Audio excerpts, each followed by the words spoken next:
Hello everyone and welcome to another One Punch Man the Strongest video. Today we'll be going over the endless battle zone inside the game. So we were actually taken out on the first round itself using the lineup that we talked about yesterday, the one with the Koketsu and also the three main units over here. For this guy who actually beat me, he was actually running a Gyoro Core yesterday. However, after watching the video, he managed to switch into this same exact lineup. So we'll take a look at how it goes.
A major takeaway from this video is that for the speed order wise, it's best to keep all the units as close as possible. So in this example, although my Genos and RNG were to go first and second speed, however, because the opponent is able to keep the speed gap as close as possible, and most of his zombie men came up and attacked onto the watchdog men, so overall the tankiness of the team will drop by a lot. So this is something to take note when using this lineup. Next, we'll be taking a look at how this player from 25 million is able to beat a 31 million PP player using the same exact comp.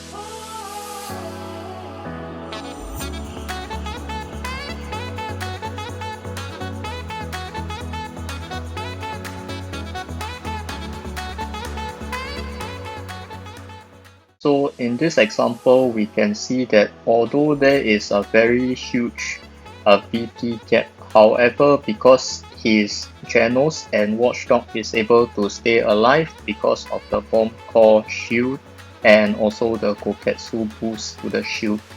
Also, something to take note is that his Koketsu is only 4 stars, it's not even 5 star yet.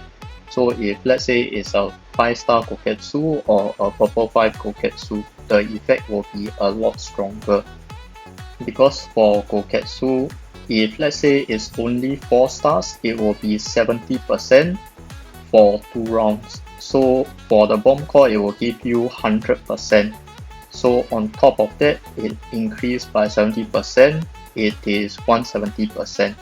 So the bomb core lasts for 3 rounds, this lasts for 2 rounds. So over the course of 3 turns, the bomb core essentially will give you 170, 170 and 100. So it will be a total of 370% of max HP, which is a lot stronger than the Gyoro Core.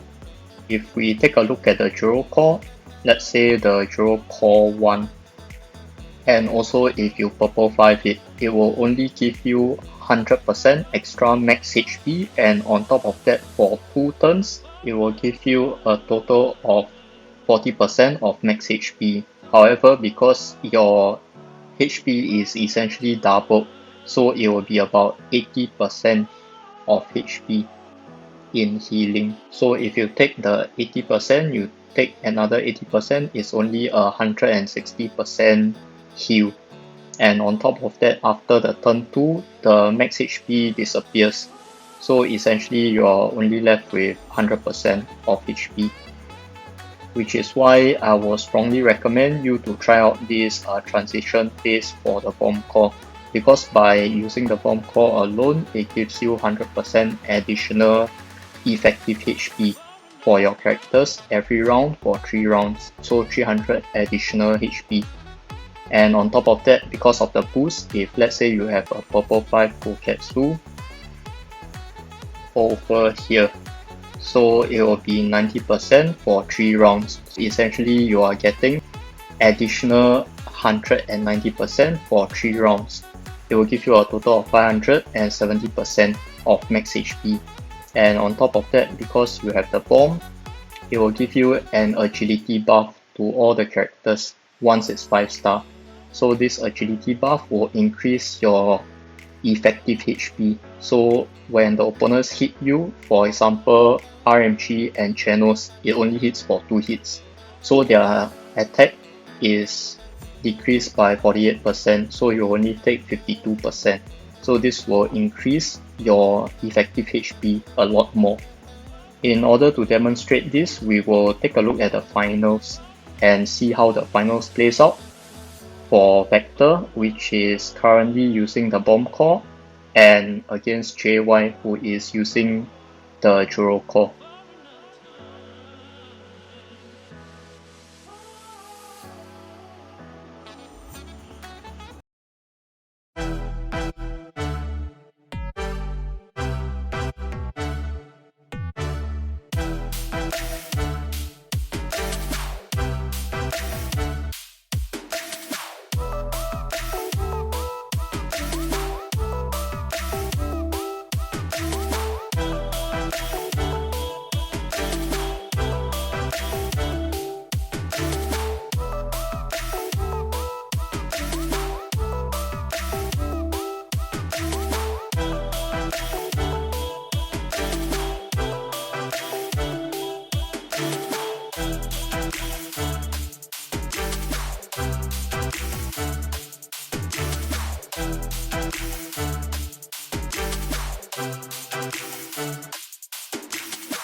For this example, it can be better in the sense that he actually used the Amai and the Goketsu together.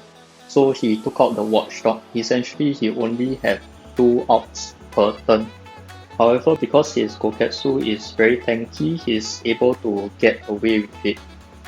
If let's say I were to change things up for him, most likely what I'm gonna do is first speed RMG, because usually people wouldn't think of putting their undying units, for example zombie men, at the back row.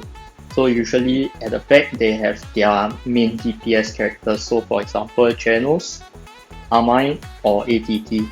So once you swipe in, the shield will be half broken if let's say they are using a Gyoro Core. Then afterwards, if you are lucky, sometimes it will kill off one opponent and a second speed channels to wipe the bulk of their shields out. And on top of that, because just now your RNG has already outed on one of the opponents, so that opponent most likely will be very low. So after the channels hits, the shield will most likely be broken by now. So the RNG will follow up onto that backline target. So it will follow up one time, and afterwards a third speed Goketsu, because it's purple 5 lah. But if let's say it's not purple 5, I'll recommend Watchdog to go third speed. So third speed Goketsu will use one more AoE. So this AoE most likely it will make the RNG to target the back row again. Essentially it will kill off that particular back row unit that the opponent has. So I feel that it will be slightly better than his current lineup. And on top of that, because his Goketsu is very tanky, most likely it won't die. And on top of that, because it's going third speed, most likely your Watchdog is able to auto attack. So by auto attacking, the Watchdog is able to heal up, because your shield will most likely not be broken. The only problem is that opponent's ATT is able to damage you via the bonus damage. So by going a 4th speed Watchdog Man, you are able to heal up the Watchdog Man. If let's say he were to use this particular lineup inside the Plug War, I believe not much people is able to take him down, because the team is just very tanky. The only problem is that the bomb is not yet talented up.